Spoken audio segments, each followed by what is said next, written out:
Chapter 7, Tuesday, November 12th. So I've added you to our Google Calendar for all of his activities, and there's his bedtime routine on the fridge. Oh, and I added you to the school pickup list, so there shouldn't be a problem there. Plenty of food in the fridge, so whatever you want to cook is fine. You're going to take my car, and the car seat is in it, so... Draco! Hermione snapped in front of his face, disrupting the run-through of his mental checklist that he began. We've gone over everything, and if I need anything, we'll call you or pop over to the manor. We'll be fine. I assure you that I am more than capable. She smoothed her hands down the crisp white dress shirt he wore and gave him a reassuring smile. Draco sighed and nodded. I know. It's not your capabilities that have me anxious at all. He's just never stayed with anyone but his Nana for more than overnight. But I know you guys will be fine. Draco took a breath and leaned down to kiss her. Scorp, I'm going, he hollered up the stairs to his son, who was getting dressed for school. I'm going to miss you, Draco whispered as he wrapped his arms around her, brushing a smattering of kisses down her neck. We'll miss you too, babe, she murmured, relaxing into his brace. But we'll see you in 2 days, okay? She reassured him once more. Right, he agreed. He had just leaned in for a kiss on the lips when Scorpius began wiggling between them, having snuck up behind Hermione. They both laughed, and Hermione backed away, giving Draco some room to pick Scorpius up. You'll be good for Hermione, won't you, bud? He asked his son, who nodded enthusiastically. Because I'll hear about it if you're not, his voice stern. Dad, Scorpius groaned, rolling his eyes. Draco chuckled, and he put Scorp down, giving them each one more kiss on the forehead before grabbing a handful of Floo powder. See you on Thursday. Bye, they cried as he spun away into the green flames. Okay, Hermione said, clapping her hands together. Time to go to school, she said, grabbing her purse. Miney, I still need breakfast, and I don't know where my backpack is, and I wanted to wear my green boots, but all I can find are my blue tennis shoes, and... Hermione shook her head to clear her thoughts and followed him into the kitchen, wondering if this was going to be a tad more difficult than she had thought. By some sort of miracle, Hermione had gotten Scorpius to school with a little time to spare. She found a parking spot and walked him to his classroom, as was the protocol for kindergartners. Scorpius gave her a brief hug around the legs, hung his backpack up beneath his cubby, and then joined his friends on the classroom carpet, where they were playing with model trains. Hermione was just waiting in line to sign Scorpius in when the teacher approached her, a friendly smile on her face. Hello, I'm Miss Elizabeth. I don't believe we've met. Hermione shook the teacher's outstretched hand and smiled. Nice to meet you. I'm Hermione. I'll just be picking up Scorpius today and tomorrow. Mr. Malfoy had me added to the emergency contact paperwork, I believe. Oh, yes. I remember him asking to add someone the other day. Are you his new nanny, then? Mr. Malfoy is ever so busy, isn't he? She said, as though she believed she had personal insight into Draco's schedule. Hermione continued to smile, although she felt the conversation was taking a strange turn. No, I'm not the nanny, she said with finality. Huh. So you're a relation of the Malfoys, then? Elizabeth inquired, her smile now looking forced as she fished for information. No, I'm not a relation, Hermione provided, nearing the end of her patience with the woman. Oh, a friend of the family, then, perhaps. She pressed, a little frown crossing her pouty lips. Hermione narrowed her eyes, but paused for a moment, as it was her turn to sign Scorpius in. After she was finished, she turned back to Miss Elizabeth, pretending not to notice the handful of other women that were now listening intently to their conversation. Mr. Malfoy and I are together, if that's what you're wondering, Miss Elizabeth. Hermione had barely finished her sentence when the teacher laughed incredulously, her eyes comically wide, and exchanged disbelieving looks with the other women standing beside her. And you are sure he added you to the emergency contact paperwork? I find that hard to believe. And why might that be? Hermione prompted, interested to hear whatever kind of threat the woman was undoubtedly about to make. Oh, sweetie, sweetie, sweetie, Miss Elizabeth tutted condescendingly in a sickeningly sweet tone, leaning closer and lowering her voice. Mr. Malfoy, or Draco, I should say, tends to tire easily, of women, I mean. The Malfoys are very well-to-do, you know, extremely wealthy, old money, I believe. Dear Draco could have his pick of any woman he would want, and since he's already divorced, he's got no reason to settle down. Take it for someone who knows, she said sympathetically.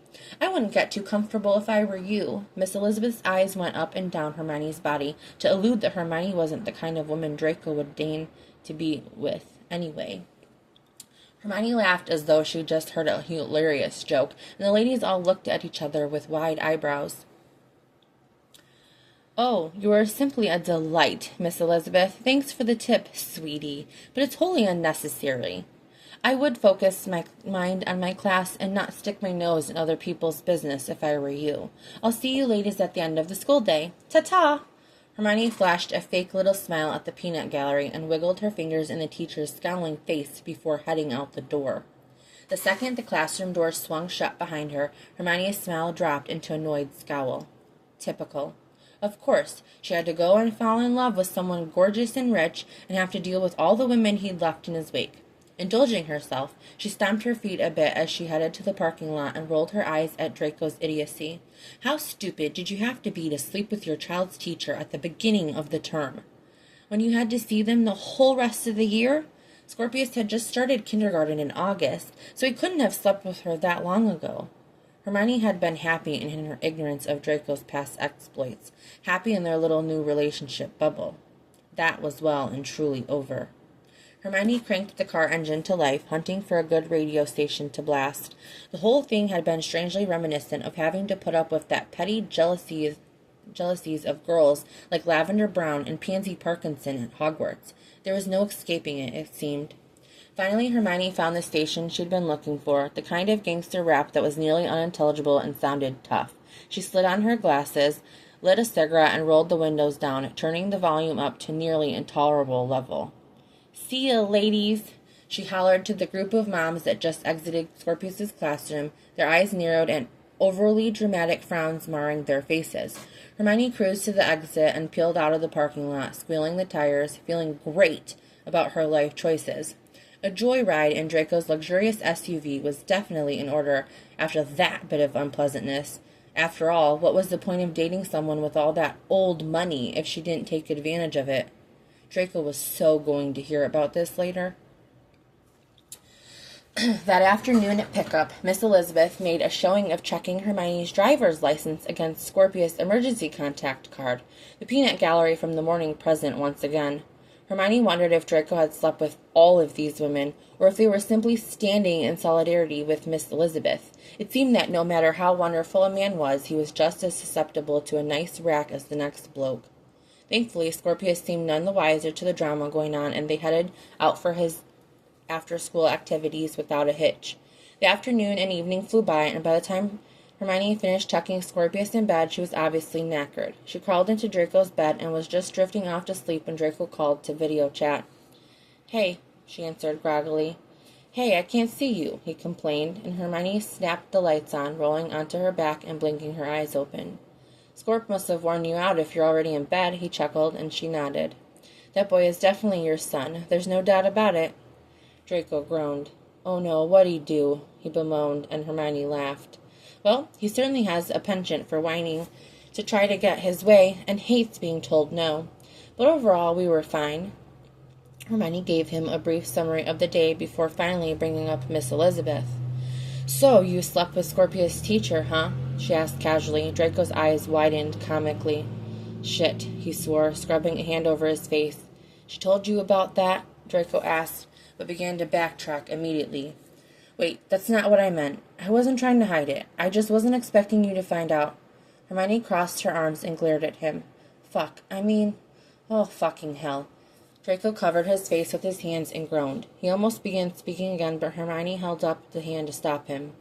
"Just quit now before you dig yourself an even bigger hole. I wasn't actually mad before, but now I feel like maybe I should be. It wasn't after you and I met, was it?" "No, of course not." "Okay, then. But Merlin, Draco, you are such an idiot. Why would you sleep with Scorpius' teacher? How did that even happen?" "I know," he whined. Not at all unlike his 5-year-old son had earlier when she wouldn't allow him to have dessert for dinner. "It's been a complete and total disaster. In my defense, I didn't know she was Scorpius' teacher when we slept together. We met at a bar about a week before school started." "Okay, well, I guess that makes sense, but what about the other moms?" "Other moms?" Draco asked hesitantly, a sheepish look on his face. "Oh, now I definitely know you slept with one of them." "Well, technically, I slept with 2 of them." "Draco!" she cried. "Okay, yes, it was 2 of them, but at the same time. Does it make it any better? It was just once."